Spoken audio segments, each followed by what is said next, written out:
Hi everyone, it's Emma back with another WJEC chemistry GCSE video. And today I am going to carry on with the acid and base topic from year 11, and we're going to look at word equations and a little bit of detail on things really. A bit of a mishmash video that I want to go over. So first thing, when you look in your exam, when you're reading things, how are you going to know something's an acid if it's describing it to you? Well, acids have the name acid, the word acid in them. Hydrochloric acid, nitric acid, sulfuric acid. So that's pretty straightforward, yeah? We know it's an acid. How do you know something's a metal? Well, you'll look on the periodic table. If it's a metal, it will just have the metal word, okay? So copper is a metal. Copper oxide is not a metal though. So even though you can see the word copper, it's got to be on its own. So magnesium is a metal. Magnesium oxide is not a metal. Same as sodium. So sodium is not very, I don't expect you to know the word sodium as a metal before science, because we don't really hear of it in everyday life. So sodium is here. It is a metal because it's on the left side of the staircase. And on its own, if you just saw the word sodium, yeah, that's a metal. But you will see the word sodium hydroxide. You will see the term, because it's two words, I guess, sodium hydroxide in your exam. Now, that's not a metal because it's not by itself. If the sodium is not by itself, just sodium, it's not a metal. So how do you know something's a metal? Well, you see the word and the word is just by itself. So copper, gold. Gold will always be by itself because it's unreactive. Lithium, yeah? So now we're going to go into bases. I want to teach you how you're going to know something is a base in your exam. And there's two words you're going to look for. You're going to look for, I don't know why I rubbed it out. You're going to look for the word oxide, and you're going to look for the word hydroxide. Hoping that's spelled correctly. Oxide, hydroxide. If you see these words tagged onto the end of something, so sodium hydroxide or copper oxide, now these two words are telling you it's a base. So how do you know something's a base? It's got the word oxide or it's got the word hydroxide in it. And this is important when we're doing formulas, because I've already gone over with you MASH. Metal plus acid makes salt plus hydrogen. Now you're going to know it's a metal because it's just the metal word. However, instead of it being, let's say if it was lithium oxide, it's not just a metal. That is now a base. So the rule is different. So the rule for a pure metal and an acid, it always makes a salt and hydrogen. However, the rule for acid and base is slightly different, and people do get confused. Where's the rubber? Right in front of me, typical. So let's say I've got an acid plus base, and I have touched on this, I think, in another video in neutralisation, because this is what's happening, neutralisation. If you have an acid and a base, you always make a salt, which I'll link the video of how to name the salts, and this time you always make water. If you try and think of the fact that these are neutralising each other, neutral, water, it makes water. People get confused between MASH and this, and there's actually another one that I'll teach you about in another episode, I guess it's called, a video. But you've got to remember the different way. So if it's an acid and a base, yes, you'll get a salt again, but you'll get water every time. So how are you going to know something's a base? Well, you're going to look for the words hydroxide and oxide. How are you going to know something's an acid? It says acid in it. So that one's easy. You've just got to look for oxide and hydroxide. So let's give ourselves an example. Let's say we've got nitric acid. It's a strong acid. All three of these are strong acids. Nitric acid. And we mix it with sodium hydroxide. And the exam asks you to complete the equation, the word equation. This is words. It's a word equation. So nitric acid plus sodium hydroxide. First, we've got to work out, is it MASH, metal and acid, or is it acid and base? Well, this is an acid. We know that because it says acid in it. Sodium hydroxide. Well, if it was just sodium, it would be a metal, but it's not. It's sodium hydroxide. We now know If it says hydroxide or oxide in it, it's a base. So the rule for this is going to be acid plus base. What does acid and base always make? It always makes a salt plus water. So water at the end really is, isn't it? It's not going to change. It's water. So we're just going to name the salt now. The first name of the salt, as I've done in another video, comes from the metal word. So look for the metal word here.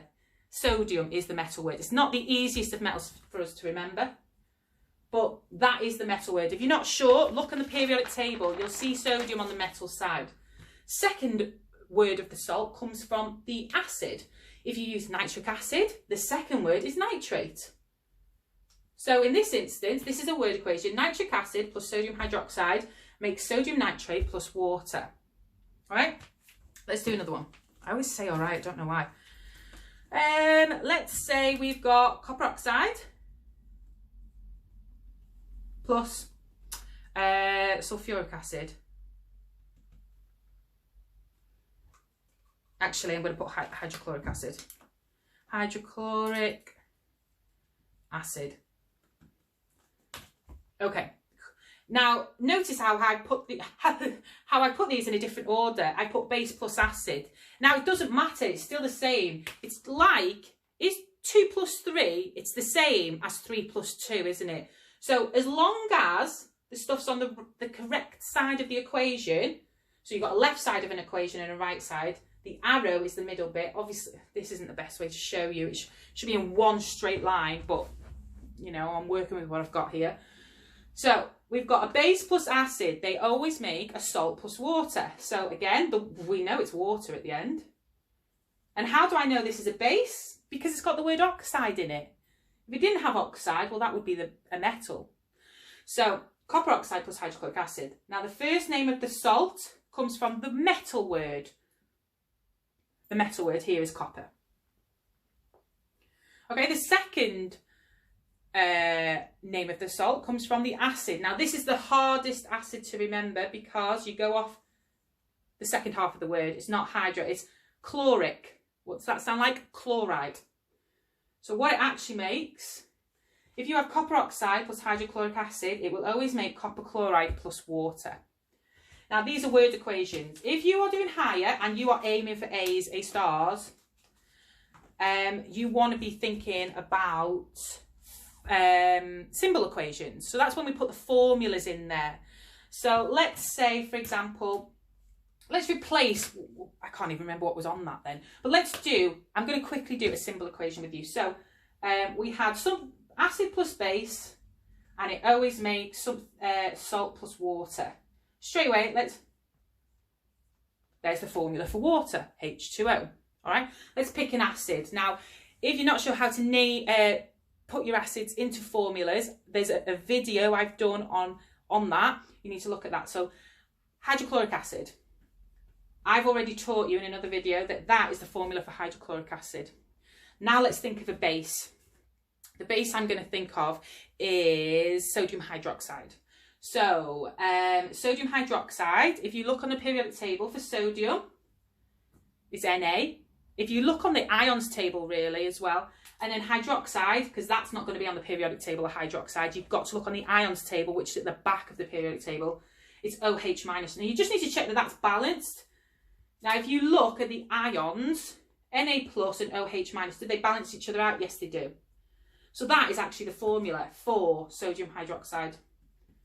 So sodium hydroxide plus hydrochloric acid always makes the salt plus water. So we're just going to put this, we'll name the salt and then we'll put it into a formula. So the first name of the salt comes from the metal word. The metal word is sodium in this. So that's Na for sodium. And then the second name comes from the acid. Hydrochloric acid makes chloride. So chloride is Cl minus. And you will see that on the back of your periodic table in that ions table. Now, if I just check that this formula is balanced, Na plus, you'll find that in the ions table. Cl minus, you'll find that in the ions table. One positive, one negative. They do balance each other out, so we don't need any numbers involved. And the last part you just have to do is to check that it's a whole balanced equation. And what I mean is, if there's one Na on the left side of the equation, so that's the top here, you've got to have one Na on the right side, yeah? Because if you started off with one, you need one at the end. So let's check. We've got two H's here. I know there's two because there's a 2 after the H. Have I got two H's here? Look, 1, 2. This is a balanced symbol equation. It's quite a simple one. If you're doing foundation, don't worry too much. If you can just, you know, see how you get on. But it is worth you, if you're doing higher, that you do need to understand formulae. That's more than one formula.